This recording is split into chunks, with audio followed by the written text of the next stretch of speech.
Hi everyone. तो कैसे हो आप सब? आई होप आप सब बहुत अच्छे होंगे।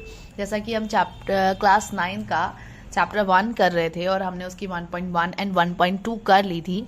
अब हम आज की वीडियो में कंटिन्यू करने वाले हैं 1.3। सो टाइम वेस्ट करे बिना लेट्स स्टार्ट। 1.3 का क्वेश्चन नंबर 1 कर रहे हैं, जिसमें हमारे पास हमसे यहाँ पर ये पूछा है कि जो हमें डेसिमल दिया हुआ है वो टर्मिनेटिंग है या फिर नॉन टर्मिनेटिंग है। अब आपको ये चेक करना होता है कि टर्मिनेटिंग कौन सा होता है और नॉन टर्मिनेटिंग कौन सा होता है। मान लो कि आपको एक डेसिमल दिया हुआ है 1/2। ओके, अब आपको क्या करना होगा, इसको पॉइंट में निकालना होगा। मतलब इसको अपॉन में दे रखा है ये, इसका डेसिमल निकालना होगा। डेसिमल मतलब पॉइंट में निकालना होगा। अब पॉइंट में निकालने के लिए क्या करेंगे कि हम नीचे वाले नंबर से ऊपर वाले नंबर को डिवाइड करेंगे।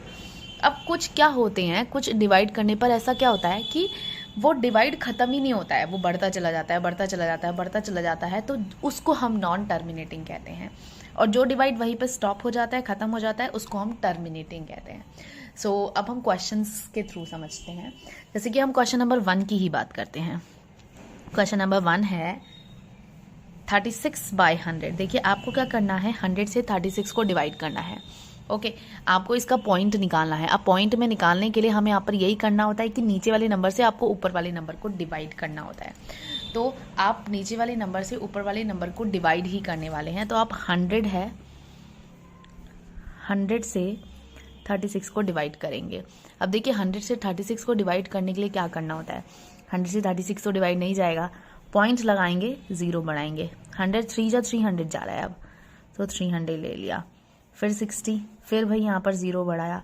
अब यहाँ पर एक नंबर लिखा जा चुका है ना, तो 0 बढ़ाने के लिए यहाँ 0 बढ़ाने की जरूरत नहीं है। अब अपने आप 0 बढ़ाते जाएंगे और ये 6 से 600 and then cancel.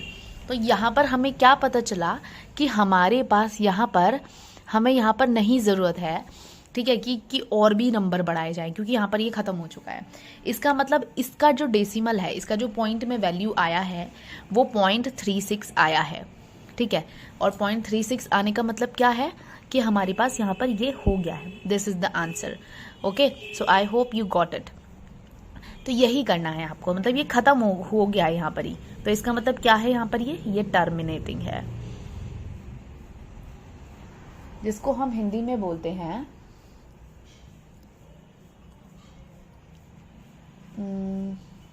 I think हम इसको हिंदी में बोलते हैं, हिंदी में मुझे इसका वर्ड याद नहीं आ रहा है, मैं आपको अभी बताती हूँ। Let's continue.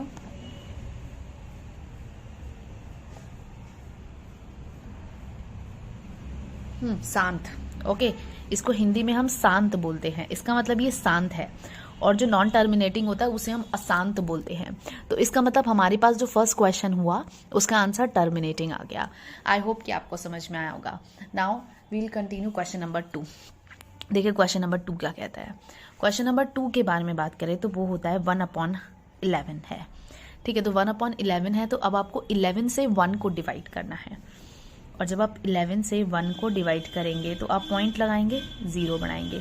फिर अभी तो नहीं जाने वाला, अब यहाँ पर कोई नंबर नहीं है ना पॉइंट के बाद, तो आपको 0 बढ़ाना पड़ेगा, तभी आप यहाँ 0 बढ़ा पाएंगे। अब ये जा सकता है 11 9 जा 99 टाइम्स। अब इनको माइनस करा तो 1 बचेगा। फिर से 2 0 बढ़ाएंगे, फिर 9 टाइम्स, फिर से 1, फिर 2 0, फिर 9 टाइम्स। तो इससे आपको ये समझ में आ रहा है कि ये तो खत्म ही नहीं होने में आ रहा है, ये तो बढ़ता चला जा रहा है। आप इसका एंडिंग पॉइंट नहीं ले सकते, जैसे यहाँ पर आपका क्रॉस हो गया था। तो इसका मतलब आपको इसको करते रहना होगा। और इसका आंसर 0.0999999 पता नहीं कितने सारे 9 आ जाएंगे। इसका मतलब ये नहीं खत्म हो रहा, ठीक है। और जब ऐसे रिपीट होता रहता है, खत्म नहीं होता है, तो हम उसके ऊपर बार लगा देते हैं। तो इसको हम ऐसे लिख सकते हैं, ये तो 9 के ऊपर बार लगा हुआ है, इसका मतलब 9 ही रिपीट हो रहा है बार बार बार बार बार बार। ओके, तो इसका मतलब हमारे पास यहाँ पर ये क्या हुआ, ये हो गया terminating. Okay, sorry, non terminating. इसको हम बोलते हैं कि ये अब नॉन टर्मिनेटिंग हो गया है। नॉन टर्मिनेटिंग एंड रिपीटिंग, ये बार बार रिपीट हो रहा है, ठीक है। इसे हम बोलते हैं कि बार बार रिपीट हो रहा है। तो ये टर्मिनेटिंग नहीं बल्कि नॉन टर्मिनेटिंग है। तो आपको इसी तरीके से बताना है कि आपके पास जो आपको दिया गया ये वैल्यू है वो टर्मिनेटिंग डेसिमल देता है या नॉन टर्मिनेटिंग डेसिमल देता है। नाउ क्वेश्चन नंबर 3 की बात करते हैं। देखिए क्वेश्चन नंबर 3 हम यहाँ कर लेते हैं। क्वेश्चन नंबर 3 क्या कह रहा है। क्वेश्चन नंबर 3 में ओके, तो हम क्वेश्चन नंबर 3 की बात करते हैं। ओके, तो 4 ये ऐसे करके है। अब आपको पहले इसको सॉल्व करना होगा। अब आपको इसको सॉल्व कैसे करेंगे आप, यहाँ पर हम क्या करते हैं कि 8 की 4 से मल्टीप्लाई करते हैं और फिर जो ऊपर वाला नंबर होता है उसको प्लस करते हैं। मतलब कि 4 8 जा 32 प्लस 1 मतलब 33/8 हो जाएगा। ओके, तो ये हो जाएगा 33/8। ये हमारे पास बना है। अब आपको 8 से 33 को डिवाइड करना है। ओके, यहाँ पे करते हैं। 8 4 जा 32, फिर 1 आ गया, फिर पॉइंट लगाएंगे, 0 बढ़ाएंगे, फिर 8 1 जा 8, फिर 2 के बाद 0 बढ़ाएंगे, 8 2 जा 16, फिर 4 आएगा, फिर पॉइंट, 8 4 जा ओके, और 8 5 जा 40।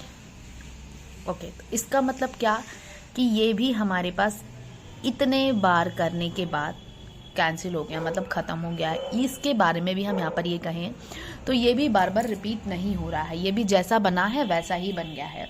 इसका मतलब इसमें भी ज़रूरत नहीं है आपको कि आप बार लगाएं, तो इसका मतलब ये वाला भी टर्मिनेटिंग होता है। तो क्वेश्चन नंबर 3 का जो आंसर होगा वो भी टर्मिनेटिंग होगा।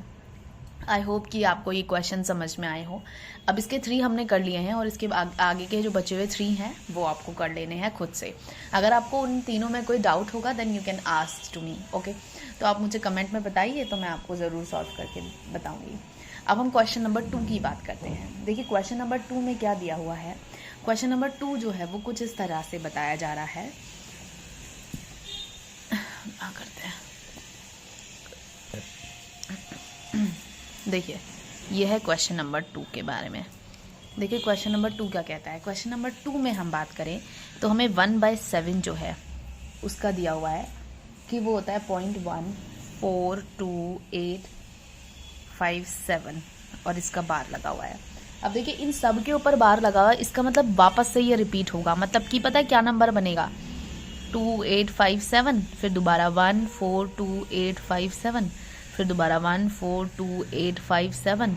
इस तरह जिसके ऊपर बार लगा होता है वो चीज़ बार बार रिपीट हो रही होती है, तो ये नंबर ये बन के आएगा। ठीक है, अब इसमें 1/7 पूछा हुआ है, सॉरी 1/7 दिया हुआ है और पूछा है कि आपको सॉल्व नहीं करना, सॉल्व करे बिना 2/7, 3/7, 4/7 इन सब के बताने हैं। ओके, तो आपको पता है कि 1/7 में जब 2 की मल्टीप्लाई कर रहे हैं तो 2/7 आ रहा है। इसका मतलब इस वैल्यू में अगर आप 2 की मल्टीप्लाई करेंगे तो आपको 2/7 का मिल जाएगा। तो आपको कुछ नहीं करना है, आपको बस इस वैल्यू को लेना है और इस वैल्यू को लेकर इसको 2 से मल्टीप्लाई कर देनी है। 7 2 जा 14, 5 2 जा 10 11, 8 2 जा 16, 17, 2 2 जा 4, 5 4 2 जा 8, 2 1 जा 2, दैट्स इट। सो ये हमारे पास 2/7 की वैल्यू हो जाएगी। आई होप कि आपको समझ में आया हो। तो ये 2/7 की वैल्यू हो गई है। 2/7 को हम इस तरह से करते हैं। ओके, ठीक है, तो ये हो गया है। अब तो 2/7 आ गया है, ठीक है, और बिल्कुल ऐसे ही हम 3/7 को भी करेंगे। ये 2/7 बन गया है, तो 2/7 बन गया। अब हम ऐसे ही 3/7 में भी करते हैं कि हम 1/7 में 3 की मल्टीप्लाई कर देंगे। ओके, फिर 4/7 बनाने के लिए भी 4 से मल्टीप्लाई कर देंगे इस 1/7 में। तो ये हमारे पास करने का तरीका है। आई होप कि आपको समझ में आया हो, आई होप आपको ये सब कुछ अच्छा लगा हो। तो हमने यहाँ पर 1.3 के 2 ही क्वेश्चंस किए हैं, 1 के 3 पार्ट्स और सेकंड क्वेश्चन क्या है इसके आगे का हम नेक्स्ट वीडियो में कंटिन्यू करेंगे। तब तक के लिए bye bye everyone, and also like my video, share my video and also subscribe my channel. Bye bye everyone.